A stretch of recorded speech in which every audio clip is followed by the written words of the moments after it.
नमस्कार, मैं हूं आपके साथ इश्तियाक अहमद और आप देख रहे हैं आर्य न्यूज बुलेटिन की शुरुआत करेंगे इस वक्त बड़ी और अहम खबर से, जहां पर बीजेपी विधायक भूपेश चौबे ने जनता से माफी मांगी है। इस वक्त की बड़ी और अहम खबर, जहां पर मंच पर उठक बैठक करने का वीडियो भी वायरल हुआ है। और वहीं आपको बता दें कि 5 साल तक विधायक जनता के बीच से थे नदारद और वीडियो में माफी मांगते नजर आ रहे हैं। और वहीं आपको बता दें कि विधायक रॉबर्ट्सगंज से वर्तमान में विधायक है। और वहीं आपको बता दें कि बीजेपी की तरफ से प्रत्याशी भी हैं भूपेश, जिसके बाद उन्होंने मंच पर उठक बैठक लगाकर माफी मांगते हुए उनका वीडियो काफी वायरल हो रहा है। वहीं आपको बता दें वीडियो में माफी मांगते हुए भी नजर आ रहे हैं। और वहीं आपको बता दें कि रॉबर्ट्सगंज से वर्तमान में विधायक हैं भूपेश, और वहीं आपको बता दें प्रत्याशी भी बनाए गए हैं। और बीजेपी विधायक भूपेश चौबे ने जनता से माफी मांगी है। और वहीं मंच पर उठक बैठक करने का वीडियो भी तेजी से वायरल हो रहा है। और वहीं 5 साल तक विधायक जनता के बीच से थे नदारद, जिसके बाद उन्होंने जनता से भरे मंच पर उन्होंने उठक बैठक कर माफी मांगी, और जिसका वीडियो काफी तेजी से वायरल भी हो रहा है।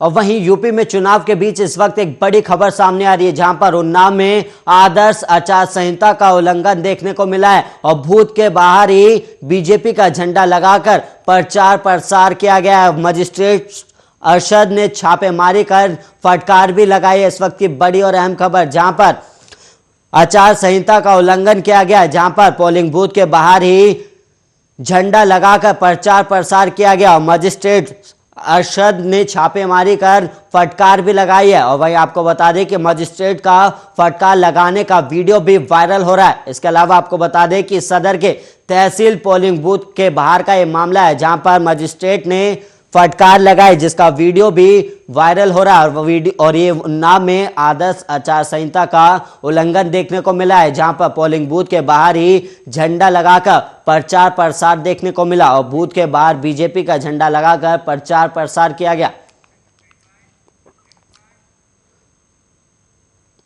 अब वहीं बढ़ेंगे अगली खबर की ओर, जहां पर राफेल विमान की एक और खेप फ्रांस से लगभग 8000 किलोमीटर की दूरी तय कर भारत पहुंच गई है। और वहीं वायुसेना के मुताबिक भारत में फ्रांस से 3 और राफेल लड़ाकू विमान भारत पहुंच गए। वायुसेना की ओर से जानकारी दी गई है कि फ्रांस और संयुक्त अरब अमीरात की वायुसेना ने यात्रा के दौरान विमानों को ईंधन मुहैया कराया। और वायुसेना ने ट्वीट करते हुए बताया कि इन 3 और विमानों के भारत पहुंचने के बाद वायुसेना के बेड़े में अब 35 राफेल हो चुके हैं। और भारत ने फ्रांस से सितंबर 2016 में 36 लड़ाकू राफेल विमान का अनुबंधन किया था और 36वां विमान कुछ हफ्तों के बाद फ्रांस से भारत पहुंचेगा। और वहीं आईएएफ ने इनमें से 30 से अधिक विमानों को बिना कहीं पर रोके सीधे भारत की जमीन पर उतारा। और पश्चिमी और पूर्वी थिएटर में राफेल के शामिल होने के बाद भारत की युद्ध करने की क्षमता कई गुना बढ़ गई है। और वहीं फ्रांसीसी फाइटर उपमहाद्वीप में सबसे लंबी दूरी के हवा से हवा में मार करने वाली उल्का मिसाइल, हवा से जमीन पर मार करने वाली हैमर मिसाइल और वहीं स्काल्प मिसाइल से लैस है।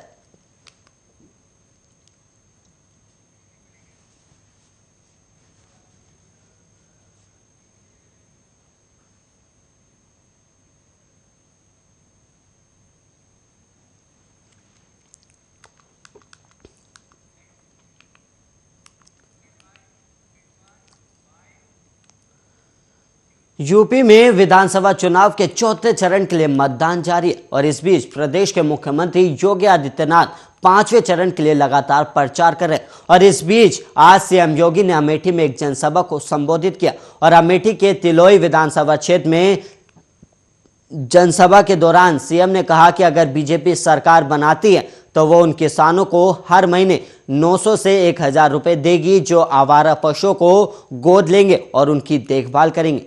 और साथ ही सीएम योगी ने आगे कहा कि हमने अवैध बूचड़खानों को पूरी तरह से बंद कर दिया है और मैं वादा करता हूं कि हम गौमाता का वध नहीं होने देंगे, जबकि हम किसानों के खातों को आवारा पशुओं से भी बचाएंगे। और योगी ने साथ ही वादा किया कि अगर उनकी सरकार सत्ता में आती है तो आवारा पशुओं को गोद लेने और उनकी देखभाल करने वाले किसानों को हर महीने 900 से 1000 रुपए दिए जाएंगे।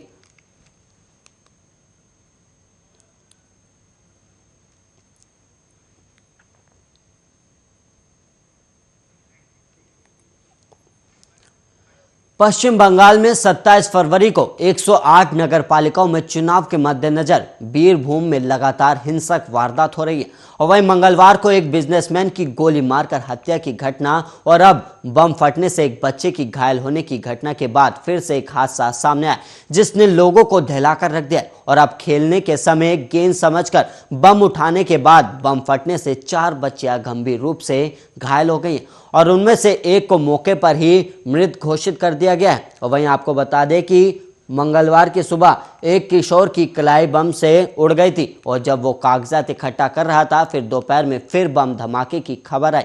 और इसके साथ ही बीरभूम में चुनाव के पहले हिंसा की घटनाओं को लेकर सवाल भी उठ रहे हैं। वहीं सूत्रों के मुताबिक घटना बीरभूम के सादापुर थाना क्षेत्र के कोईथा गांव की है और वहीं मनीर शेख नाम के घर के पीछे ये बम धमाका हुआ।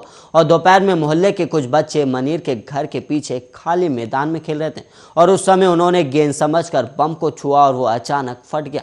और घटना में नजमा, रुजिया और रहीमा अतिया नाम के 4 बच्चियां गंभीर रूप से घायल हो गई और ये सभी आपस में बहनें हैं। तो वहीं आपको बता दें कि घायल हालात में बच्ची को अस्पताल ले जाया गया जहां उनका इलाज अभी जारी है। हालांकि एक की मौत भी हो गई है।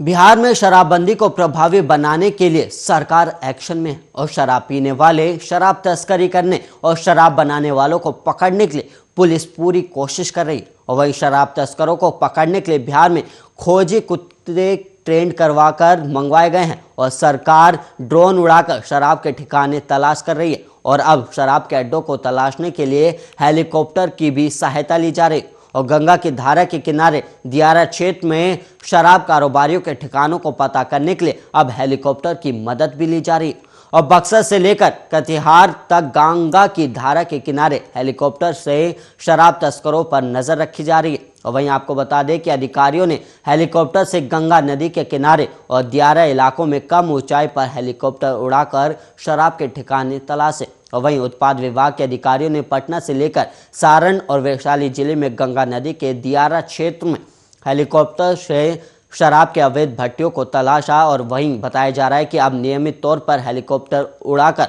उत्पाद विभाग शराब के ठिकानों का तलाश करेगी।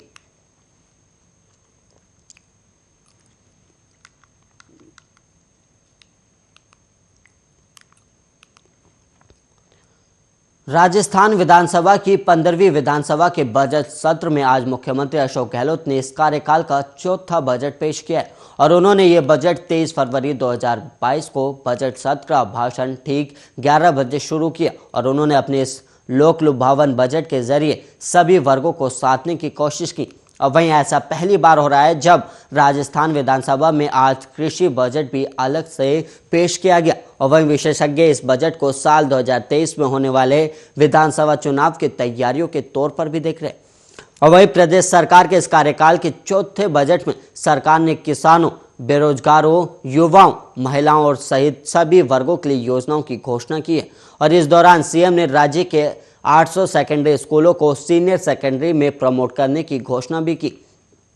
और इसके साथ ही शहरी और ग्रामीण क्षेत्रों में 1,000 अंग्रेजी मीडियम स्कूल खोलने का ऐलान भी किया है। और वहीं इतना ही नहीं, रेगिस्तानी जिलों में 200 नए प्राइमरी स्कूल खोले जाएंगे, जबकि जेएलएन मार्ग जयपुर की शिक्षण संस्थानों को मिलाकर एजुकेशन हब बनेगा। और इस सब के प्रदेश सरकार ने 250 करोड़ बजट में आवंटित किया है। और इसके तहत पौधार school, Radha Krishna library education hub के हिस्से होंगे। और वहीं पैरा ओलंपिक पदक विजेताओं को भी ओलंपिक पदक विजेताओं की तरह ही जमीन और दूसरी सुविधाएं दी जाएंगी। और वहीं 19 जिलों में 36 गर्ल्स कॉलेज खोलने के अलावा जयपुर के HCM रीपा में स्टेट रोड सेफ्टी इंस्टीट्यूट खोलने का बजट में प्रावधान किया गया। और वहीं शिक्षा में सुधार के तहत जोधपुर नया केंद्रीय कॉलेज बनाया जाएगा।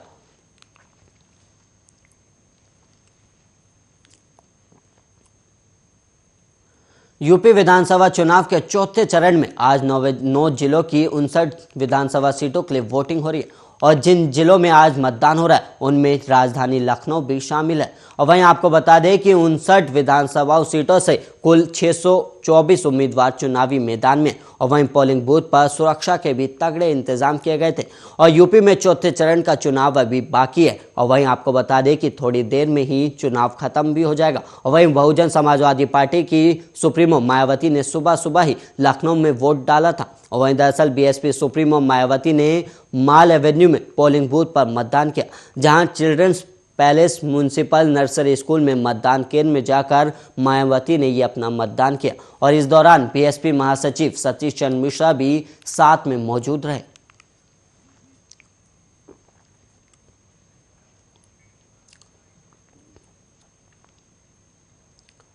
पूर्वी यूक्रेन के 2 इलाकों को स्वतंत्र देश घोषित करने वाले रूस को अब अमेरिका समेत तमाम पश्चिमी देशों द्वारा लगाए जा रहे प्रतिबंधों को झेलना होगा। और वहीं राष्ट्रपति जो बाइडेन ने रूस पर आर्थिक प्रतिबंध का ऐलान कर दिया है और इसके जरिए उन्होंने वहां के 2 बैंकों एलियट क्लास यानी कुछ खास लोगों पर भी रोक लगा दी। और इसके अलावा अमेरिकी राष्ट्रपति ने कई और फैसले भी लिए। और बाइडेन ने अपने भाषण में इस बात का स्पष्ट संकेत दिया है कि वो रूस की आर्थिक व्यवस्था को चौपट देखना चाहते हैं।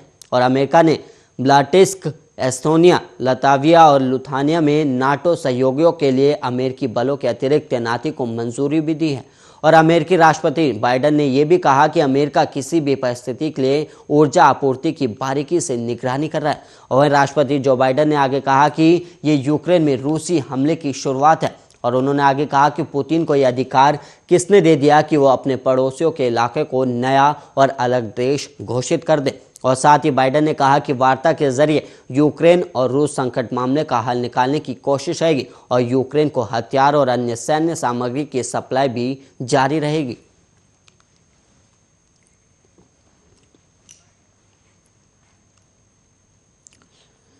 यूक्रेन पर रूस का खतरा लगातार बरकरार है और रूस और यूक्रेन में जारी तनाव के बीच नई उपग्रह इमरजेंसी में रूसी सेना को यूक्रेन के साथ सीमा पर अधिक उपकरण और सैनिकों को इकट्ठा करते देखा जा सकता है। और इस नए घटनाक्रम के बाद दोनों देशों के बीच जंग का खतरा और बढ़ता दिखाई दे रहा है। और दोनों देशों के बीच जारी तनाव को देखते हुए यूक्रेन सरकार ने अब पूरे देश में इमरजेंसी लागू कर दी। और यूक्रेन के शीर्ष सुरक्षा अधिकारी ने रोटर्स को बताया कि यूक्रेन ने डोनेस्क और लुहांस्क क्षेत्रों के अलावा सभी यूक्रेनी क्षेत्रों में आपातकाल की स्थिति लागू कर दी। और यूक्रेन की शीर्ष सुरक्षा अधिकारी का कहना है कि आपातकाल की स्थिति 30 दिनों तक चलेगी और इसे अगले 30 दिनों के लिए बढ़ाया भी जा सकता है। और वही रिपोर्ट के मुताबिक यूक्रेन के सुरक्षा परिषद ने रूसी हमले के बढ़ते खतरे के जवाब में राष्ट्रीय आपातकाल की स्थिति घोषित करने की योजना को मंजूरी दे दी है। और वहीं यूरोपीय संघ के 27 सदस्य देशों ने रूसी अधिकारियों की यूक्रेन में कार्रवाई को लेकर उन पर शुरुआती पाबंदियां लगाने पर सहमति भी व्यक्त की है। और वहीं फ्रांस के विदेश मंत्री जेयान यves की द्रेनास ने ये जानकारी दी है।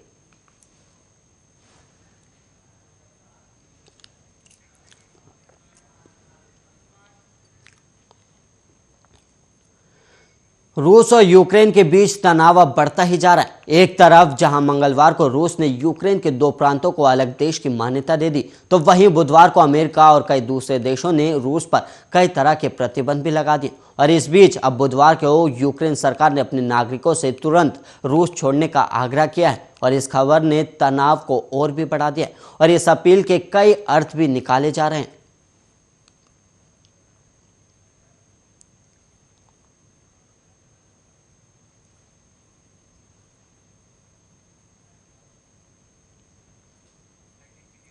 वहीं आपको बता दें कि लगातार यूक्रेन और रूस में तनाव बढ़ता ही जा रहा है। और वहीं आपको बता दें कि यूक्रेन में अब आपातकाल की स्थिति भी बन गई है, जहां पर उन्होंने यूक्रेन में आपातकाल को लगा दिया। और वहीं सुरक्षा अधिकारियों ने ये जानकारी दी है कि यूक्रेन में करीब 30 दिन तक आपातकाल की स्थिति बनी रहेगी और इस अवधि को आगे भी बढ़ाया जा सकता है। इसके अलावा आपको बता दें कि रूस और यूक्रेन के विवाद के बीच अब जो बाइडेन ने भी खुलकर यूक्रेन का समर्थन किया। और इसके अलावा आपको बता दें कि अमेरिका ने कहा कि वो यूक्रेन को सैन्य मदद भी करेगा।